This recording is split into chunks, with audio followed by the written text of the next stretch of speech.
Here we have the 4-hour price chart for Tesla Incorporated, stock ticker TSLA.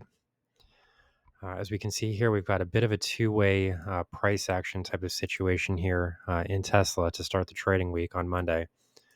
We have seen a bit of a price gap higher, which is positive, as we can see here. We did get a bit of an upside price move to start the week. The prior highs that we're seeing. Well, if we look at the closing price from Friday, we can see that prices closed at 248.33 on Friday, and then we opened during the Monday trading session at 255. So this is a fairly significant gap here to the top side. Ultimately, this can start to lead to price volatility. I mean, we've got a price gap of roughly $7. So this is the type of activity that can lead to some uncertainty here with the stock price near term, and it does look like we're getting a bit of two-way price action currently. So we're sort of in the second trading period here, the second candle for this week's trading, as you can see. So the first upward price movements led to a green candle formation, and then we've seen a bit of a pullback here currently, and the candle is currently red with prices trading just above 255 at current levels. But what is most encouraging about this recent this market open, is the fact that we did see highs of 265.60, which did mark a prior level of important resistance that we've pointed to in prior trading videos. That would essentially be the price high from back here. This would be the December 28th, 2023 high, which came in at 265.12. So this was a price level that we were watching quite closely in terms of an upside price targets and whether or not we were really going to wind up seeing a break of this level or not. As we know, we did ultimately reach that price target, and we have traded a bit above here. But the fact that share prices are managing to breach those highs once again, it is significant because it does show that the longer term trend here does remain positive, even though there is a lot of overbought buying action that has been occurring with this stock recently. We can point to the indicator readings here in the relative strength index, and we can see that share prices were really holding in overbought territory for quite a while. We kind of entered here on June 28th, and then we didn't really leave overbought territory until July 11th.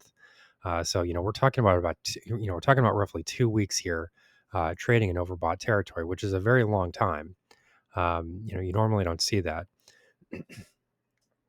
But as we can see here, more recently, the indicator reading itself has rolled over out of overbought territory, and we're now trading a bit lower to start the week. The relative strength index reading on the 4-hour chart currently comes in below 65. So we're not currently in overbought territory. This does suggest that we shouldn't have much of a problem here retesting these prior near-term highs, which came in at 271. This would be the price high that was posted during the Thursday trading session before most of the market sell-off started to occur last week. The Thursday trading session was a significant trading session. I think that it was sort of an inflection point for the stock market as a whole and for the technology space in particular. In my view, I think we're going to start to see some divergences between different tech stocks. I don't think we're just going to be seeing positive days leading to price rallies for all tech stocks going forward here, at least for the summer. That's my current outlook. I think that we're going to start to see some differences here. And the reason that I say that is because there were some very different price movements that occurred on Thursday and then following the Thursday trading session. If you look at my previous video on Meta platforms, for example, you'll see a stock that's experienced severe losses and then had tremendous difficulties at those lows. The stock was really not able to recover its gains in the same way that some other stocks were able to recover their gains. For example, Apple today posted a new all-time high. So we are starting to see some differences here. And I do think that we'll be seeing winners and losers. I would like to know what people think as far as who will be the winners and losers this summer, who will be the outperformers, who will be the underperformers in the technology space. because I do think that there will be some differences here. And I think that that can be an interesting conversation to have in the comments section. Which tech stocks will be most successful and which tech stocks will be the least successful this summer. Currently, what we can see here with Tesla is that we have technically breached the 20 period exponential moving average on the 4-hour chart. I wouldn't be too concerned about this at the moment because we did see a strong reversal from this area.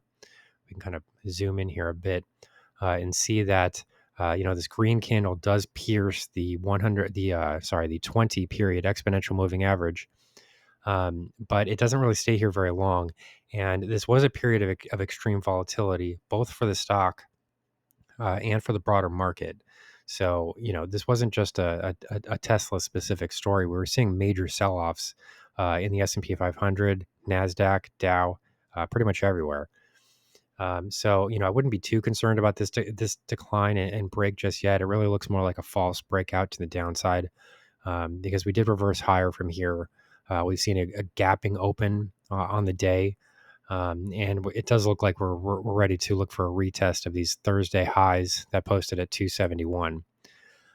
So these would be the levels that I would currently be watching to the top side.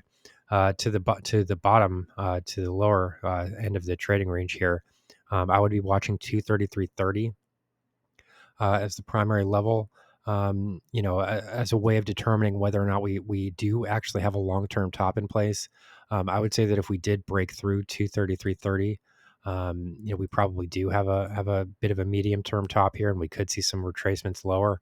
But we're quite a ways away from there at the moment, and it would be much easier for markets to test the prior highs rather than the prior lows. So all that said, we are maintaining a bullish outlook here. I'm curious what people think about that because there are arguments that can be made here in both directions. We're still trading relatively close to overbought territory, but we do have this rising indicator condition on the 4-hour chart, which does suggest that momentum is still focused in the positive direction. So overall, we've seen some tremendous gains here in a very short period of time. Seeing some downside declines would not be totally surprising. My major line in the sand for the stock doesn't come in until 220. If we saw a break below there, then I would start to be a bit more concerned. But we're about $35 from that point at this stage, and it does look like we're trying to force our way higher here to at least a retest of that 271 resistance level. So I would keep an eye on these indicator readings here. Watch to see whether or not we do move back into overbought territory. But as long as that doesn't happen and the momentum indicator remains positive like this, I would expect to at least see a retest of these 271 highs.